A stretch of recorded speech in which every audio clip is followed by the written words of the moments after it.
Ever heard of a book that was almost in the Bible? A text so important that some ancient communities considered it scripture. Yet today, most people have never even heard its name. Today, we're diving deep into one of the most fascinating and mysterious ancient texts out there, the Book of Jubilees. So, what exactly is the Book of Jubilees? Sometimes it's called the Lesser Genesis or the Apocalypse of Moses. Imagine the biblical Book of Genesis, but remixed, expanded, and filled with extra details. That's Jubilees in a nutshell. It retells the stories from creation all the way to Moses receiving the law on Mount Sinai, but with a unique twist. The entire narrative is presented as a secret revelation given to Moses by an angel.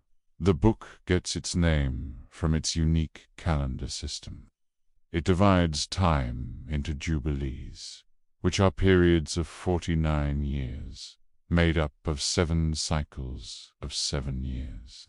According to the author, this 364-day solar calendar is the one and only true calendar given by God.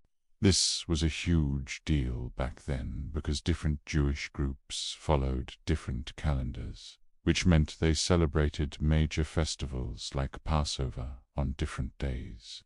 The author of Jubilees was essentially saying, hey, everyone else is wrong.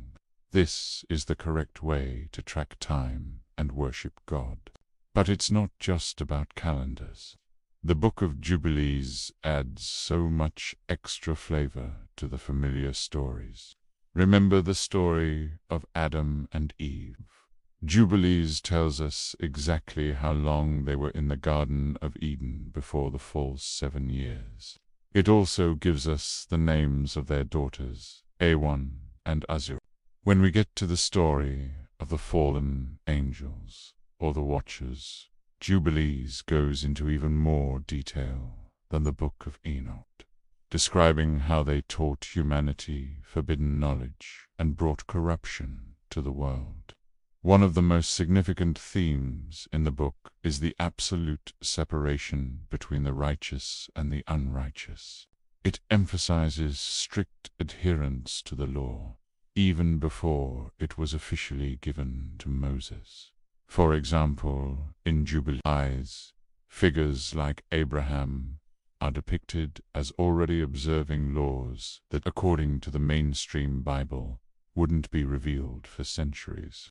This was a way of showing that the law is eternal and has always been God's divine plan. So, who wrote it, and why was it left out of the Bible? Scholars believe it was written by an anonymous Jewish author around the 2nd century BCE, a time of great religious and political turmoil. It was incredibly popular in some circles. In fact, it was found among the Dead Sea Scrolls, which tells us the Qumran community held it in very high regard.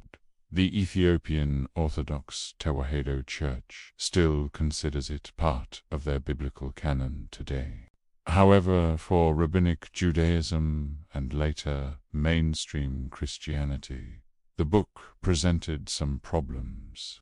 Its strict calendar, its extra-biblical laws, and its intense focus on angelic law and predestination didn't quite align with the theological direction they were heading. Over time, it was set aside and eventually labeled as an apocryphal or pseudepigraphal work, interesting and spiritually valuable, but not divinely inspired scripture. Despite not making it into most Bibles, the Book of Jubilees offers an incredible window into the diverse and dynamic world of Second Temple Judaism. It shows us that there wasn't just one way of thinking about God, history, and the law. It's a testament to a vibrant spiritual landscape where ideas were debated, traditions were reinterpreted, and the stories we know and love were told and retold in exciting new ways. So next time you read Genesis, remember there's a whole other version of the story out there. A version with more angels, more rules, and a completely different calendar. The Book of Jubilees is a powerful reminder that the history of these ancient texts is far more complex and fascinating than we often imagine. Thanks so much for watching. If you enjoyed this journey into ancient texts, be sure to hit that like button and subscribe for more deep dives.